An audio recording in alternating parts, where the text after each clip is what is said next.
नमस्कार, स्वागत है आप लोगों का उत्कृष्ट क्लासेस में। आज हम लोग देखने वाले हैं परसेंटेज। पिछले दो क्लास में हम लोगों ने देखा था फ्रैक्शन टू परसेंटेज और परसेंटेज टू फ्रैक्शन। इसमें आज थोड़ा शॉर्ट ट्रिक के बारे में देखेंगे। जैसे हम लोग को पता है कि 100% अगर तुम फ्रैक्शन निकालेगा तो क्या होगा 1, 200% का निकालेगा फ्रैक्शन तो क्या होगा 2, और 300 का निकालेगा तो क्या हो जाएगा 3। इसी तरीके से आगे। उसी तरीके से 1 का अगर तुम परसेंटेज में निकालेंगे तो क्या हो जाएगा 100%। 2 फ्रैक्शन को निकालेगा परसेंटेज में तो 200%, और 3 का निकालेगा तो 300%। ठीक है, ये बेसिक इसका देखो यूज क्या है। फिर सपोज करो सवाल में दिया गया है 125%, इसको चेंज करना है फ्रैक्शन में। फ्रैक्शन में क्या होगा, इसको कैसे ले सकते हैं, इसको ले सकते हैं 100 प्लस 25%, है ना। 100% में क्या लिखेंगे 1, और 25 का लोग पता है क्या होता है 1/4। इसका मतलब क्या हो गया 1×4, तो ये हमारा हो गया फ्रैक्शन। ठीक है, उसी तरीके से सपोज करो हमारा 275%, इसको फ्रैक्शन में लिखना है तो क्या करेंगे, इसको 200 प्लस 75%। 200 क्या लिखेंगे 2, और 75 का क्या होता है 75 मतलब 25% का क्या होता है 1/4। तो ये क्या है 3 मल्टीप्लाई 3 गुना है, तो क्या करेंगे 3/4। इसका मतलब क्या हो जाएगा 2×3/4। ये हो गया आंसर। ये परसेंटेज जानने का ये महत्व है। जैसे सपोज करो दिया गया है 3×1/4, इसको परसेंटेज में चेंज करना है कितना परसेंट होगा। तो 3 का क्या हो जाएगा 300%, और 1/4 क्या हो जाएगा 25%। तो कुल मिला कितना हो गया 325%। ठीक है, जैसे सपोज करो दिया गया 4×1/5, तो 4 का क्या हो जाएगा 400%, और 5 का 20%, इसका मतलब 420%। तो इस तरीके से निकालेंगे। देखो सपोज यहाँ पे जैसे हम लिखते हैं 25% इक्वल टू 1/4। ये लिखने का क्या मतलब होता है कि 4 का अगर 25% निकालेगा तो कितना आने वाला है 1 आने वाला है। ठीक है, यानी कि ये जो है मूल राशि, इसका अगर हम 25% निकालें तो ये क्या आने वाला है 1। जैसे इसको कैसे लिखते हैं 4 का 25% बराबर 1 ही होता है, क्योंकि भाग में इधर आएगा तो गुना हो जाएगा, गुना होता का 4 का 25% कितना है 1। तो ये इसका भी सॉल्व देखेंगे, एग्जाम्पल देखेंगे कुछ क्वेश्चन फिर जानना चाहिए। सपोज को यहाँ दिया गया है 20%, 20% कैसे लिखते हैं 5:1, यानी 5 का 20% बराबर कितना होता है 1 होता है।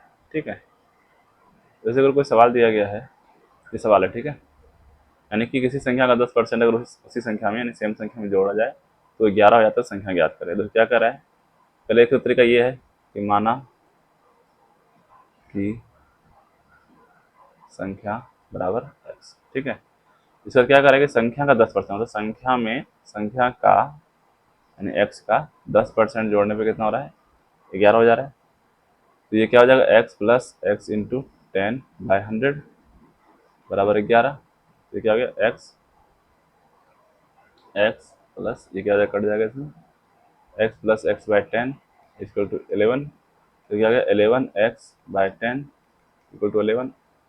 x इक्वल टू कितना हो गया 11×10/11 कटे कितना हो गया बस। तुम्हारा संख्या क्या हो गया x। ये एक तरीका ये हो गया। दूसरा तरीका क्या है, तो क्या करें संख्या में 10%, 10% कैसे लिखते हैं 1/10 लिखते हैं हम लोग। ठीक है, यानी 10 का 10% अगर निकालेंगे तो कितना होगा 1। और संख्या का सवाल क्या कह रहा था कि उसमें 10% जोड़ने पे कितना हो जा रहा है 11। मतलब कि 10 में अगर तुम 1 जोड़ो यानी 11% हो जा रहा है। तो 10 का 10% कितना है 1, यानी कि इसमें अगर 10% जोड़ा जाएगा कितना हो जा रहा है 11 हो जाएगा। तो 11 ही हिस्सा करने पे कितना हो जा रहा है 11, मतलब 11 गुना करने पे कितना हो जा रहा है 11। यहाँ से एक हिस्सा निकालेंगे कितना हो जाएगा 1। यानी देखो यहाँ पे क्या होगा 10 का 10% बराबर 1 होता है। और उसमें क्या करेंगे 10 का 10 उसमें 10% जोड़ना है। तो अगर मूल राशि 10 है और उसमें 1 जोड़ रहा है तो कितना हो गया 11। 11 राशि मिलाकर कितना टोटल संख्या दिया गया है 11 दिया गया है। तो एक राशि कितना हो जाएगा 1, और एक राशि अगर 1 है,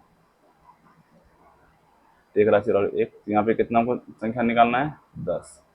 तो कितना हो जाएगा 10 80 बराबर 10। तो एक और सवाल देखते हैं तो समझ में आएगा। तो मुझे ये सवाल दिया गया, ठीक है। तो क्या करना है, इस तरीका वो है एक्स वाला मान करके, लेकिन हम लोग कैसे मानेंगे, कितना जोड़ने पर 50%। तो 50% कैसे लिखते हैं, 1/2, यानी 2 का अगर 50% निकाला जाएगा तो कितना होने वाला है, 1, ठीक है। यानी उस संख्या को 50% जोड़ने पर, मतलब अगर पहले अगर मूल संख्या 2 है उसमें 50% एक जोड़ दिया, मतलब कितना, एक और जोड़ दिया, कितना हो गया, 3। तो 3 कितना है, 30 के बराबर है। एक कितना होगा, 10। अगर एक 10 है तो दो संख्या कितना होगा, 20, ठीक है। ये क्या है, मूल संख्या मान ली। देखो क्या है कि सवाल में कह रहा है 50% जोड़ने पर, 2 का 50% कितना हो रहा है, 1, मतलब उसमें कितना जोड़ा जा रहा है, एक और जोड़ा जा रहा है। तो 2 1 कितना हो गया, 3। तो 3 दिया गया 30, तो 1 हो गया 10। तो वो कितना निकालना था, मूल राशि 2 निकालना था, ये क्या हो गया, 20, ठीक है। उसी तरीके से मान लो कोई संख्या हम कहा गया, कोई सवाल क्या कर रहा है, 50%। हम लोग पता है 50% कितना होता है, 50% का फ्रैक्शन लिखेंगे कितना होगा, 1/2। क्या कह रहा है कि 2 का 50% कितना होता है, 1। अब कह रहा है 50% घटाने पर, मतलब 2 में 1 घटाए कितना हो जाएगा, 1। एक भाग जो है वो हो गया 20, तो 2 भाग कितना हो जाएगा, 40, यानी कि जो संख्या है वो हो गया 40 आंसर। यानी उसमें क्या करें, 50% घटाने पर, मतलब 2 में तुम 1 घटा देगा, 2 में 1 घटाए कितना हिस्सा बचेगा, एक हिस्सा बचेगा। एक हिस्सा किसके बराबर हो रहा है, 20 के बराबर। इसका मतलब क्या हो गया, एक हिस्सा अगर 20 के बराबर है तो दो हिस्सा कितना होगा, 40 के बराबर, ठीक है। इस तरीके से कभी कभी सवाल आता है, जो कितना बड़ा है, 10%। 10% कैसे लिखते हैं, 1/10, यानी 10 में से एक हिस्सा बढ़ाना होता है। देखो मान लो भुजा, भुजा यानी ए, और क्षेत्रफल कितना होता है, क्षेत्रफल ए स्क्वायर होता है। तो मान लो शुरू में भुजा था कितना था, 10, उसमें 10%, अगर 10 था तो उसका क्षेत्रफल कितना हो रहा था, 10 का स्क्वायर यानी 100 हो रहा था। अगर उसका भुजा बढ़ा के कितना कर दिया, एक बढ़ाया, 10% बढ़ाने में तो क्या है कि उसमें एक बढ़ाना होगा। तो एक जब बढ़ा जाए कितना हो गया, ये 11। अब 11 का क्षेत्रफल कितना हो जाएगा, 121। तो कितना बढ़ गया, ये बढ़ गया 21 बढ़ गया, ठीक है। 21 कितना बढ़ा, 100 में, इसका परसेंटेज कितना होगा, 100 से गुना कर दो, वेरी गुड। अगर 100 में से 21 तो डायरेक्ट 21% हो गया यहाँ पे, जो कि हमारा 21%, ठीक है। इसी तरीके से और जैसे आयत में सबको कोई सवाल दिया गया है, में क्या अंतर होगा, बढ़ेगा घटेगा, कितना बढ़ेगा, फिर कितना परसेंटेज होगा, ठीक है। ये निकालना है हम लोग को सवाल है। देखो हमको क्या है कि 10% दिया गया, 10% कैसे लिखते हैं, 1/10। और 5% कैसे लिखते हैं, 5 गुना 1/10, मतलब 1/20, ठीक है। ये पता हो गया। सपोज करो कि आयत का जो भुजा है, यानी लंबाई और चौड़ाई, पहले यहाँ लिखते हैं लंबाई, इधर लिखते हैं लंबाई, इधर लिखते हैं चौड़ाई, और यहाँ लिखते हैं क्षेत्रफल। लंबाई पहले कितना, मान लो 10% बढ़ा रहे हैं, तो पहले मान लो लंबाई है 10 और चौड़ाई मान लो 20, ठीक है, क्योंकि 20 है, क्योंकि 5% आ रहा है। जब तुम इसे 10% बढ़ाएगा, मतलब एक बढ़ा देगा, तो बढ़ा के कितना हो जाएगा, ये 11। और 20 में से तुम 5% घटाएगा, मतलब एक घटा के क्या हो जाएगा, 19, ठीक है। तो क्षेत्रफल कितना हो जाएगा, इसका हो जाएगा 200, और इसे कितना हो जाएगा, 19 गुना 11 कर दो, 19, 19 1 सॉरी 90209, ये इसका क्षेत्रफल हो जाएगा। ये बढ़ा के घटा, ये बढ़ गया, कितना हो गया, 9। 9 कितना बढ़ा, 200 में, तो 100 में कितना बढ़ेगा, जो भी बढ़ेगा ये, यानी 4.5% का क्या हो जाएगा, बढ़ोतरी हो जाएगा, क्योंकि बढ़ रहा है इसलिए बढ़ोतरी हो जाएगा। तो ये सब सवाल इस तरीके से बनाएंगे, ठीक है।